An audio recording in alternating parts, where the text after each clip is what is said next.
찬송가 151장 찬송으로 하나님께 영광 돌리겠습니다.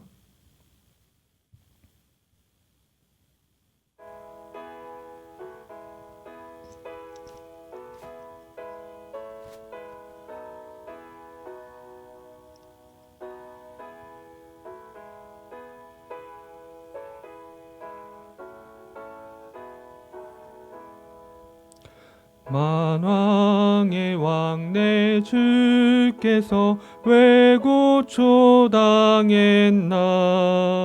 이 벌레 같은 날 위해 그 보혈을 흘렸네. 십자가 내가 처음 볼 때에 나의 맘에 큰 고통 사라져. 오늘 믿고서 내 눈 밝았네. 참 내 기쁨 영원하도다. 주 십자가 못 박힘은 속죄함 아닌가. 그 긍휼함과 그 은혜 말할 수 없도다. 십자가 내가 처음 볼 때에 나의 맘에 큰 고통 사라져. 오늘 믿고서 내 눈 밝았네. 참 내 기쁨 영원하도다. 늘 울어도 그 큰 은혜 다 갚을 수 없네. 나 주님께 몸 바쳐서 주의 이름 쓰리. 십자가 내가 처음 볼 때에 나의 맘에 큰 고통 사라져. 오늘 믿고서 내 눈 밝았네. 참 내 기쁨 영원하도다. 아멘. 오늘 하나님께서 우리에게 주시는 말씀은 역대상 25장 1절에서 31절까지의 말씀입니다. 역대상 25장 1절에서 31절까지의 말씀, 제가 읽도록 하겠습니다. 계신 곳을 함께 읽기를 원합니다. 다윗이 군대 지휘관들과 더불어 아삽과 헤만과 여두둔의 자손 중에서 구별하여 섬기게 하되 수금과 비파와 재금을 잡아 신령한 노래를 하게 하였으니 그 직무대로 일하는 자의 수요는 이러하니라. 아삽의 아들들은 삭굴과 요셉과 느다냐와 아사렐라니, 이 아삽의 아들들이 아삽의 지휘 아래 왕의 명령을 따라 신령한 노래를 하며 여두둔에게 이르러서는 그의 아들들 그달리아와 스리와 여사야와 시므이와 하사비아와 마띠디아 6사람이 그의 아버지 여두둔의 지휘 아래 수금을 잡아 신령한 노래를 하며 여호와께 감사하며 찬양하며 헤만에게 이르러는 그의 아들들 붓기야와 mat다냐와 우시엘과 스부엘과 여리못과 하나냐와 하나니와 엘리아다와 깃달디와 로맘디에셀과 요스브가 사와 말로디와 호딜과 마아시옷이라. 이는 다 헤만의 아들들이니 나팔을 부는 자들이며 헤만은 하나님의 말씀을 가진 왕의 선견자라. 하나님이 헤만에게 14 아들과 3 딸을 주셨더라. 이들이 다 그들의 아버지의 지휘 아래 재금과 비파와 수금을 잡아 여호와의 전에서 노래하며 하나님의 전을 섬겼으며 아삽과 여두둔과 헤만은 왕의 지휘 아래 있었으니 그들과 모든 형제 곧 여호와 찬송하기를 배워 익숙한 자의 수요가 280명이라. 이 무리에 큰 자나 작은 자나 스승이나 제자를 막론하고 다같이 제비 뽑아 직임을 얻었으니 첫째로 제비 뽑힌 자는 아삽의 아들 중 요셉이요, 둘째는 그달리아이니 그와 그의 형제들과 아들들 20명이요, 셋째는 삭굴이니 그의 아들들과 형제들과 12명이요, 넷째는 이슬이니 그의 아들들과 형제들과 12명이요, 다섯째는 느다냐니 그의 아들들과 형제들과 12명이요. 여섯째는 붓기야니 그의 아들들과 형제들과 12명이요. 일곱째는 여사렐라니 그의 아들들과 형제들과 12명이요. 여덟째는 여사야니 그의 아들들과 형제들과 12명이요. 아홉째는 맏대냐니 그의 아들들과 형제들과 12명이요. 열째는 시므이니 그의 아들들과 형제들과 12명이요. 열한째는 아사렐이니 그의 아들들과 형제들과 12명이요. 열두째는 하사비아니 그의 아들들과 형제들과 12명이요. 열셋째는 수바엘이니 그의 아들들과 형제들과 12명이요. 열넷째는 마띠디아니 그의 아들들과 형제들과 12명이요. 열다섯째는 여레못이니 그의 아들들과 형제들과 12명이요. 열여섯째는 하나냐니 그의 아들들과 형제들과 12명이요. 열일곱째는 요스브가 사니 그의 아들들과 형제들과 12명이요. 열여덟째는 하나니니 그의 아들들과 형제들과 12명이요. 열아홉째는 말로디니 그의 아들들과 형제들과 12명이요. 스무째는 엘리아다니 그의 아들들과 형제들과 12명이요. 스물한째는 호딜이니 그의 형제들과 아들들과 12명이요. 스물두째는 깃달디니 그의 아들들과 형제들과 12명이요. 스물셋째는 마아시옷이니 그의 아들들과 형제들과 12명이요. 스물넷째는 로맘디에셀이니 그의 아들들과 형제들과 12명이었더라. 아멘. 이렇게 이름들이 쭉 나열되는 이 성경들을 읽다 보면 발음 연습하는 것 같기도 하고요. 그렇죠? 최근에 인터넷 기사 중에 하나에 미국인들이 가장 발음 틀리는 그 철자에 따라 발음을 보통 습관대로 하는데 원래 발음대로 하지 못하는 것 중에 하나가 방탄소년단에 뽑혔다 그러더라고요. 우리가 아무리 열심히 읽어도 잘 읽지 못하는 그런 성경의 여러 가지 이름들입니다. 같이 봉독할 때 마치 함정처럼. 하지만 이 모든 이름들이 큰 의미들을 가지고 있었습니다. 그 성전을 다시 건축하기를 원하던 포로에서 돌아온 이스라엘 백성들에게 있어서 이 이름들 하나하나는 자신의 레위인들에게 있어서 특별히 자신의 조상들의 이 명단이었을 거고, 조상 대대로 자신들이 맡아왔던 그 일들이 어떤 것이었는가를 되돌아볼 수 있게 되는 상황이었을 겁니다. 레위인들이 포로로 잡혀가서 분명히 성전을 섬기는 레위인 정도면 상당한 지도급 인사였기 때문에 특별히 성전에서 노래하던 그 가문들의 후손들은 예술성이 상당했을 것이기 때문에 끌려가서 바벨론에서 어떤 노래하는 일을 강제로 맡겼을 수도 있습니다. 하지만 이제 되돌아온 레위인들은 자신들이 새롭게 지어질 성전에서 어떠한 역할을 맡아야 되는지 이 본문 말씀을 통해서 기억하게 되는 거죠. 다윗은 우리 계속 묵상해 왔듯이 다윗의 인생을 요약하고 그의 삶의 가장 중요한 의미들을 기억하면서 역대기는 성전을 중심으로 해서 다윗의 인생을 요약합니다. 다윗이 가장 큰 범죄를 한 것 중에 하나가 하나님의 왕권을 인정하지 않은 것이고, 그의 도덕적 실패 이전에 참된 왕이신 하나님을 인정하지 않은 것과 그리고 또 그의 가장 큰 기여와 가장 큰 복은 무엇이었냐면 하나님의 성전을 건축하는 것을 허락받지 못했지만 그 모든 일들을 실질적으로 준비한 왕으로서 다윗이 역대기에 기록되고 있습니다. 그저 그 재산을 증식을 해서 전쟁에 나가서 이겨서 많은 재물을 탈취해서 궁전 그 창고에다가 쟁여놓고 성전을 준비할 모든 재물을 준비했다, 예산을 준비했다, 이것을 넘어서서 오늘 말씀은 무엇을 보여주냐면 바로 앞에 24장까지는 이제 제사장들의 일이 어떻게 준비되었는지를 볼 수 있고, 25장에는 찬양에만 전념하는 사람들이 나옵니다. 레위인들 중에 다윗은 성전에서 하나님의 찬양대로서 찬양을 섬길 모든 사람들을 준비했습니다. 여러분, 항상 우리가 무슨 일을 하게 되면 거창한 건물과 어떤 그 눈앞에 딱 보이는 어떤 그 기념물들에 주목하기 마련인데, 항상 가장 중요한 것은 사람을 준비하는 일입니다.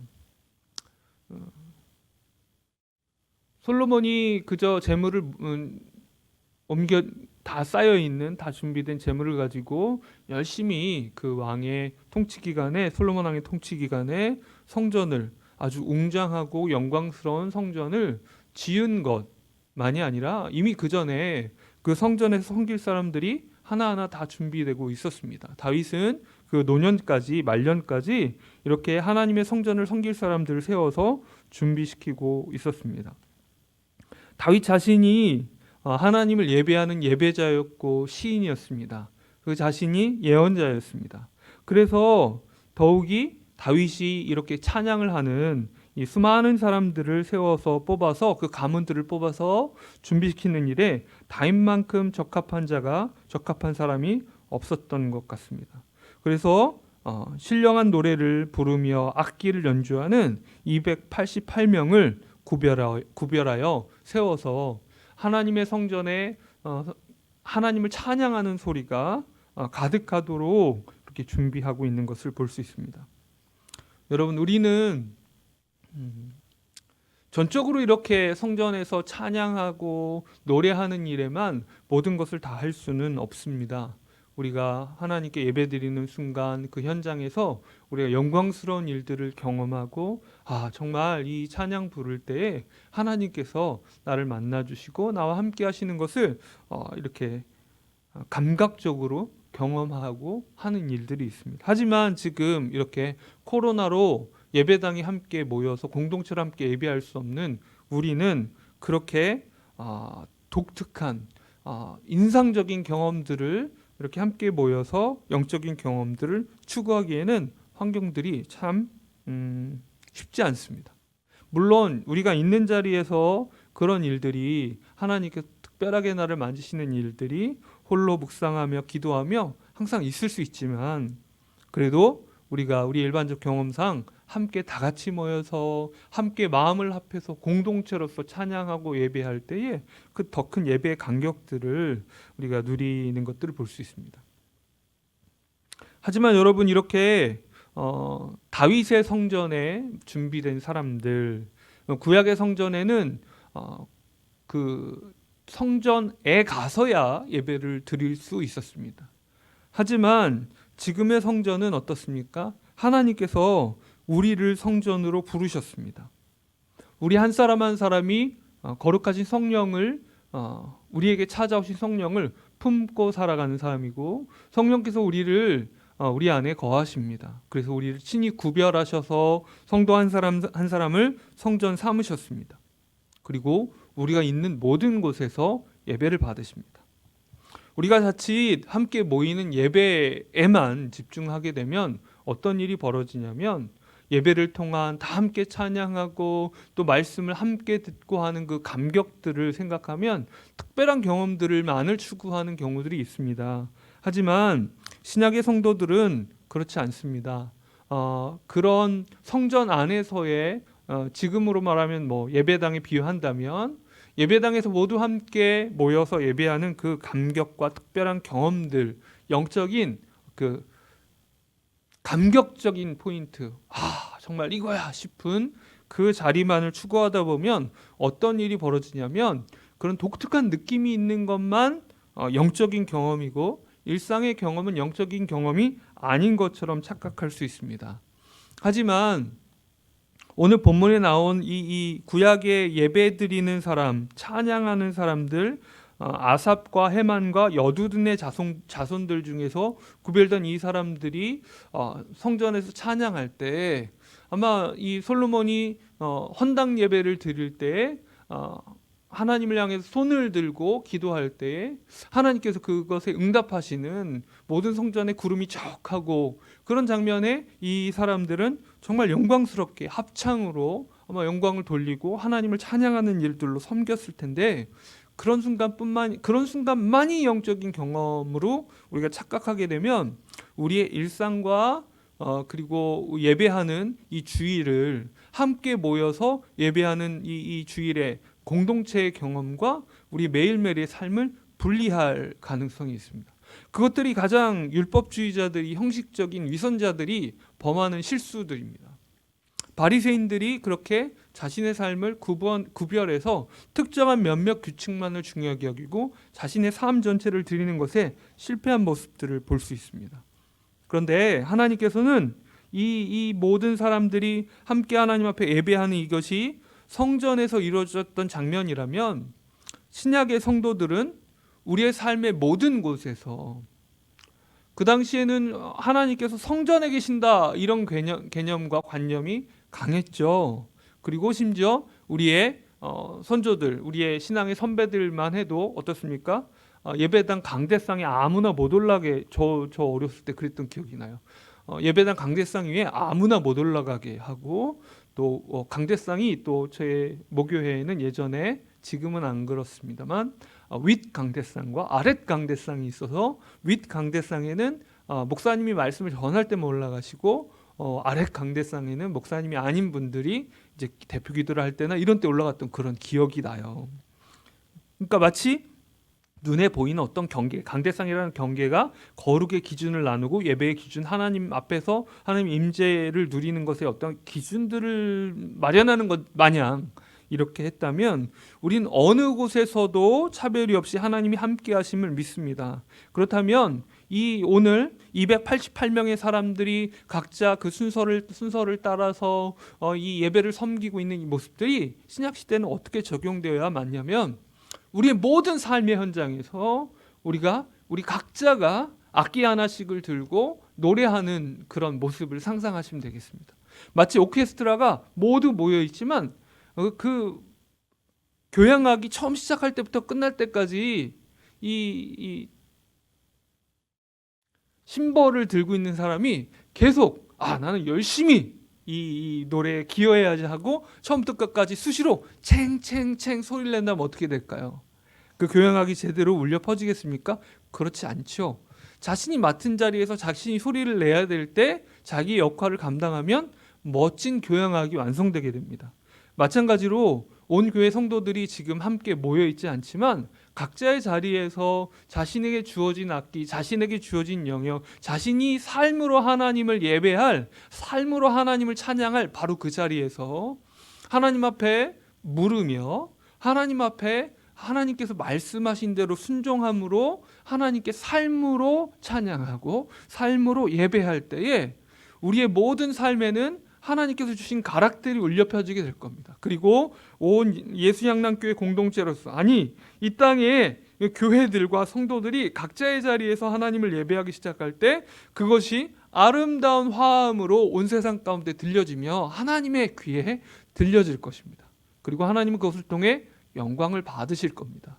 우리가 이렇게 우리 한 사람 한 사람이 마치 이때 구별된 레위인처럼 구별되어 있음을 찬양하도록, 이 백성은 내가 찬양받기 위해서 지었다라고 하나님께서 말씀하셨잖아요. 우리 인생의 가장 중요한 목적 중에 하나가 하나님을 예배하는 것이고 찬양하는 것입니다. 결코 우리가 예배하는 이 경험은 우리가 재밌는, 우리가 감격적인 특별한 경험을 통한 내 만족, 종교적 만족을 위해서가 아니라 예배의 목적은 하나님의 기쁨입니다. 하나님의 만족입니다. 물론 우리가 하나님 앞에 온전히 있을 때에 하나님의 기쁨이 온전히 또 나의 기쁨이 되어 이 세상 어떤 것이 주는 기쁨보다 더 크게 되는 것이 맞지만, 기준이 뭐예요? 먼저 목적이 뭐예요? 하나님의 만족, 하나님의 기쁨입니다. 그것을 위해 우리는 구별된 사람들입니다. 신약 성도들은 이렇게 구별된 사람으로 로마서 12장에는 그 예배가 어떤 예배여야 하는지, 복음으로 새롭게 된 사람들, 예수님의 그 은혜로 새롭게 된 사람들의 예배가 어떤 것인지를 보여줍니다. 로마서 12장 1절에 보면, 그러므로 형제들아 내가 하나님의 모든 자비하심으로 너희를 권하노니 너희 몸을 하나님이 기뻐하시는 거룩한 산 제물로 드리라. 이는 너희가 드릴 영적 예배니라라고 말씀하십니다. 예, 우리는 우리의 몸을, 우리의 삶을 하나님께 영적 예배로 온통 드리도록 구별된 사람들입니다.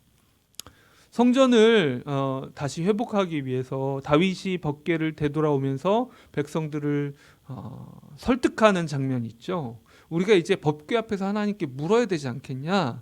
그런데 12장 2절에 보면 너희는 이 세대를 본받지 말고 오직 마음을 새롭게 함으로 변화를 받아 하나님의 선하시고 기뻐하시고 온전하신 뜻이 무엇인지 분별하도록 하라. 네, 우리가 이렇게 하나님께 우리의 몸을 드리고 우리의 삶을 드려 영적인 예배를 드릴 때 또 동시에 우리가 이 세상 사람과 똑같은 삶을 사는 것이 아니라 이 코로나로 고통당하고 어떻게든 생존해야 되겠기 때문에 이 방법 저 방법 그것이 옳든 그르든 쓰면서 생존을 위해서 몸부림을 치고 하는 그 방법을 쓰는 것이 아니라 하나님의 뜻을 분별하라고 변화를 받아 하나님의 뜻을 분별하라고 말씀하시고 있습니다. 이제 이렇게 하나님의 이 말씀하심 앞에 서는 이 우리가 되기를 소원합니다. 그때에 12장 이후로 쭉 보면 우리가 4절에 한 몸에 많은 지체를 가졌으나 모든 지체가 같은 기능을 가진 것이 아니니 이와 같이 우리 많은 사람이 그리스도 안에서 한 몸이 되어 서로 지체가 되었느니라 라고 말하면서 각각 은사에 따라 하나님께서 맡겨주신 직임에 대한 이야기를 합니다. 여러분, 우리에게 맡겨주신 가장 큰 은혜의 선물들 어떤 것이 있을까요? 우리의 인생이고 또 우리의 가족입니다. 그리고 우리가 각각 은혜로 하나님께서 맡겨주신 우리의 직업적인 영역입니다. 때론 경제적인 상황과 형편에 따라 직업이 바뀔 수도 있습니다. 그러면 어떻습니까? 우리에게 맡겨주신 그 시기를 따라 나에게 이 일을 여기부터 여기까지 맡겨주셨구나. 나에게 이 자리를 이때까지 맡겨주셨구나. 하나님께서 맡겨주신 그 시간까지 우리가 충성을 다하고 하나님 앞에 서는 것이죠. 그것이 우리가 하나님께 마땅히 드릴 예배고 찬양입니다. 다시 한번 코로나로 인해 가족들끼리 또 아이들과 특별히 함께 있는 시간들이 더 늘어났습니다. 우리가 그 시간에 우리 가족들을 대하는 우리의 말과 행동이 곧 예배가 되길 원합니다. 우리 마음속에 있는 스트레스를 푸는 대상이 아니고 내가 왕인 것처럼 내 모든 그 감정적인 오물들을 다 쏟아내는 그런 자리로 가정이 변질되지 않기를 원합니다. 가정을 하나님께서 다스리시고 우리가 가족들을 섬기는 그 말과 행동이 곧 하나님께 올려드리는 찬양이 되길 원합니다. 우리 가족들의 삶에서 그 내면에서 가족들 중에 교회에 출석하든 신자든 그렇지 않든 간에 그 안에 하나님께서 심겨두신 하나님의 형상들을 발견하고 우리가 서로 섬기기를 원합니다. 그리고 직업적인 위기, 경제적인 어려움들 속에 있지만 그 속에서 어떻게 하는 것이 하나님을 향한 찬양이 되고 심지어 망할지라도 세상이 볼 때 망하는 것처럼 보일지라도 그 자리에서 그 경험을 하면서 하나님을 예배하는 것은 어떠한 것인지 우리가 묻고 우리의 모든 선택들이 하나님을 예배하는 선택이 되길 원합니다. 그 모든 고백들이 함께 모여질 때 이 어려운 시기에도 고난 가운데서도 하나님께 찬양하는, 고난 가운데서도 온전히 하나님께 놀랍게 영광스럽게 예배하는 모든 백성의, 모든 교회의, 모든 신자들의 교양학이 온 우주에 펼쳐질 것이고 울려 퍼질 것이고 하나님께서 그것을 통해 영광을 받으실 것입니다. 하나님의 다스림이 어떤 것인지 보이실 것입니다. 우리 함께 기도하겠습니다. 하나님 아버지, 우리의 찬양을 받기에 합당하신 하나님께 찬양과 영광을 올려드립니다. 이 시간 우리가 영광 받으실 그 하나님 앞에 우리의 마음을 드리고, 그리고 우리가 있는 그 자리에서 성령님을 모시고 예배자로서 찬양하는 사람으로 그렇게 살아가길 원합니다. 우리가 섬기는 우리의 가족들에게 하는 말과 행동이 우리의 뜻과 원하는 바를 풀어내는, 스트레스를 풀어내는 그 자리가 아니라 하나님을 찬양하고 예배하는 자리가 되게 하여 주옵소서. 우리의 위기 속에 있는 직장과 일터가 하나님을 예배하며 찬양하는 자리가 되게 도와주옵소서. 코로나 가운데 어떠한 위기가 있을지라도 그 위기의 자리가 그 자리에 하나님이 계신 것과 그 하나님께서 다스리시는 것과 그 하나님께서 참으로 왕 되신 것을 우리가 확인하는 자리가 될 수 있도록 도와주옵소서. 어느 곳에 있든지 우리의 몸을 주님께 영적인 예배로 산 제물로 드리게 허락하여 주옵소서. 예수 그리스도의 이름으로 기도합니다. 아멘. 우리 함께 계속해서 기도할 때 하나님께 예배의 삶을 살아갈 수 있도록, 특별히 우리의 가정과 부부관계와 자녀들과의 관계가 하나님을 향한 예배가 될 수 있도록 우리가 함께 기도하길 원합니다. 서로가 연약하고 힘든 이 시간 더욱 같이 함께 기도의 제목들을 나누고 기도하는 가족의 기도, 가정의 예배 시간들이 새로워질 수 있도록 우리 함께 기도하고, 또 우리 가정 안에 있는 여러 가지 연약함들을 주님께 맡겨드리며 은혜로 덮으시도록 같이 기도하겠습니다. 주님 가르쳐 주신 기도로 기도하겠습니다. 하늘에 계신 우리 아버지여, 이름이 거룩히 여김을 받으시오며 나라가 임하옵시며 뜻이 하늘에서 이루어진 것 같이 땅에서도 이루어지이다. 오늘날 우리에게 일용할 양식을 주옵시고 우리가 우리에게 죄 지은 자를 사하여 준 것 같이 우리 죄를 사하여 주옵시고 우리를 시험에 들게 하지 마옵시고 다만 악에서 구하옵소서. 대개 나라와 권세와 영광이 아버지께 영원히 있사옵나이다. 아멘.